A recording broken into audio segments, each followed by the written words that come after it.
Poe was my 20-year-old rescue pitty, and Finn was found with about 35 other dogs in a hoarding situation. And Penny, she was a puppy when she was rescued.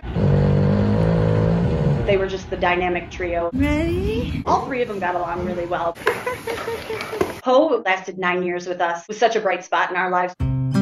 After we lost Poe, Finn and Penny really found comfort in one another.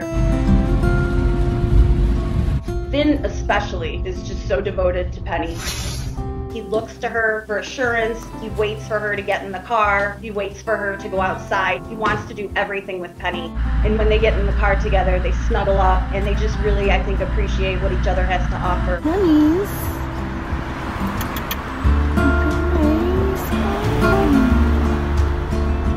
I have a bunch of blankets in the backseat just to make it as comfortable as possible for them. And the second they get in that car, they curl up into little balls and they rest on each other. They're just so comfortable and at peace being around one another. Honey, sweetheart, your brother's an idiot. We will be working during the day and we won't hear the dogs, and we'll go into the master bedroom and they'll be curled up together on their couch.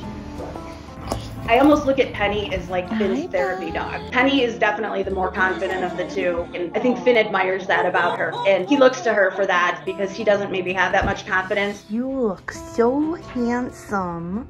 But what he gives her in return is he saves parts of his meals for her. She is so food driven. I watch him and he kind of pulls back from his food and she goes in and eats the rest of his food and he just lays there and kind of watches. He's totally fine with it.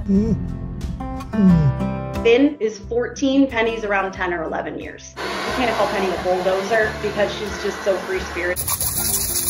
But she knows he's getting older, and I do think she's gotten a little bit gentler with him. And Finn is a very dapper old man. I call him my superhero when I get an iced coffee. He stands in the middle console of my car, and I go to unwrap the straw, and I hand it to him, and he pulls the wrapper off for me. Thank you. It's just something he's done for years now. I don't know why, and I don't know how we figured this out, but I tell him he's my superhero, and he's very proud when he removes the wrapper for me. Oh, thank you. Hi. He's still just such a goofy, like a buffoon is such a good word to call it. And I mean that as a complete compliment.